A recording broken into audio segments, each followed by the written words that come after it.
we were covering modeling, and this is one bronze.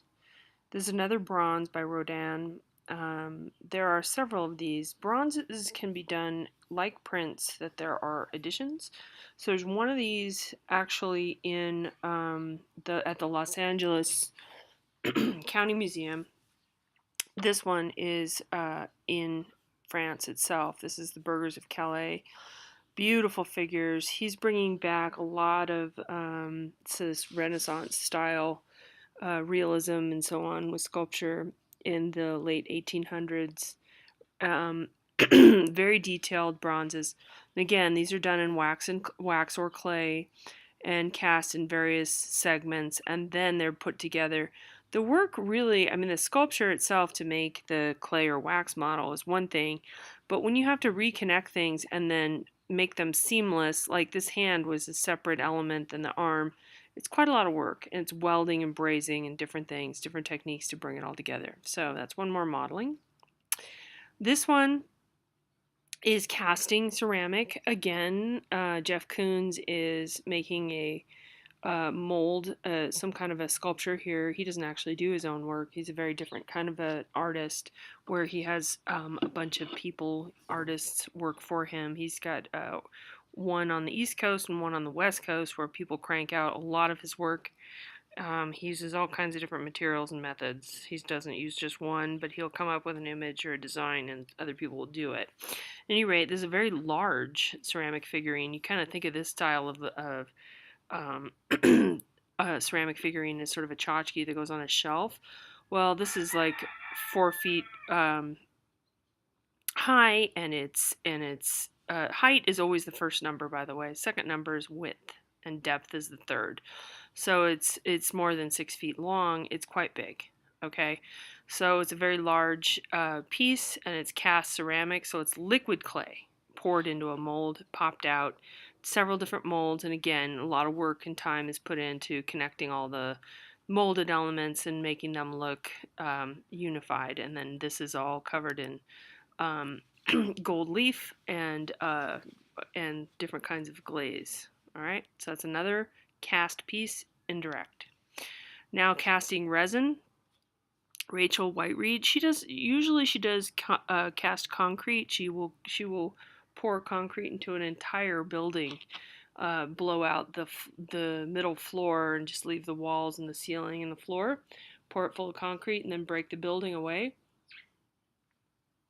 So it's kind of wild to think that she's using a whole building as her mold, if that makes sense. In this case, she's using a double hung window. Old-fashioned windows, you don't have these in the Palm Springs area, generally speaking, but where there's cold weather, generally, the insulation, there's 2 different window panes, there's 2 pieces of glass. So she's poured this resin in between these 2 pieces of glass, and this would have been a wood detail, panes of glass, and that's a wood detail, and she's picked up all that detail with this cast resin piece. So resin's a more modern material. Ceramic and bronze are quite old, at least 2,000 years. We know that there's been ceramic and bronze casting. You can also cast jewelry and things like that, so you can think about it that way on the smaller scale. Okay, carving. So carving is absolutely subtractive. You cannot stick the wood or stone back. There are exceptions and people do it, but it doesn't look the same.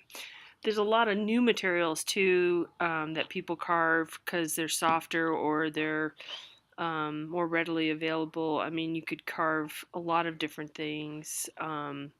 There's like styrofoam. We do have an image in the book under painting, that last image. She's got those big styrofoam pieces in there. I'm sorry, I'm forgetting her name. So wood and stone are the primary ones. This is a wood piece, very dense grain on this piece. You can kind of see the wood grain in the face and the neck here, and a little bit in the infant. But this is a really interesting piece because at first glance, if you weren't looking at this very closely, you might think this is a stone piece with some coloration rubbed in, because it's so smooth and it's so shiny. So carving at this level, very, very difficult to get all this detail and to make these robes actually look soft that's very complicated and difficult.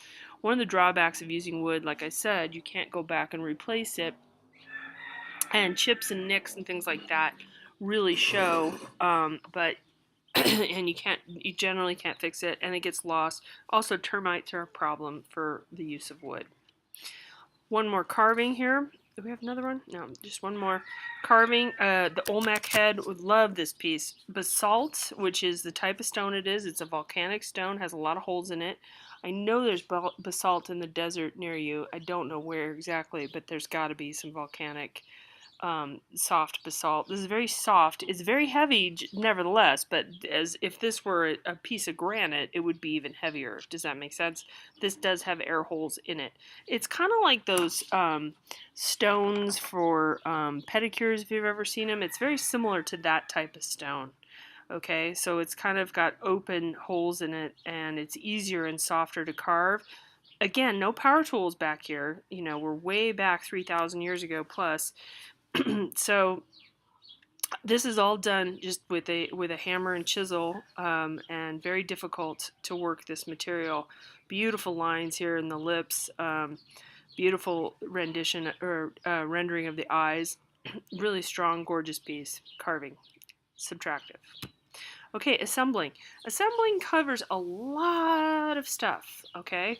But mostly in our book, they're talking about welding, which is really only one, but it's an additive process, really.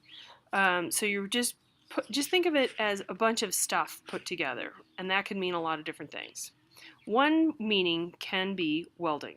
Okay, so if you look under additive sculpture, then under that, the next heading would be assembling, and then the next one would be welding and fabrication.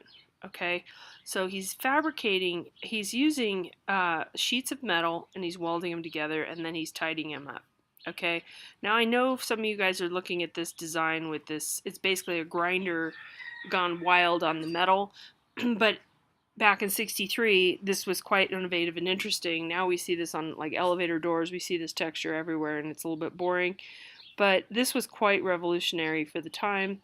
This is an example of minimalism. This one is Roxy Payne, and I just find this really fascinating. I think it's a really beautiful piece. This is really, because this is more, what's the year again? 2007. So it's very recent, 10 years ago. So using computers,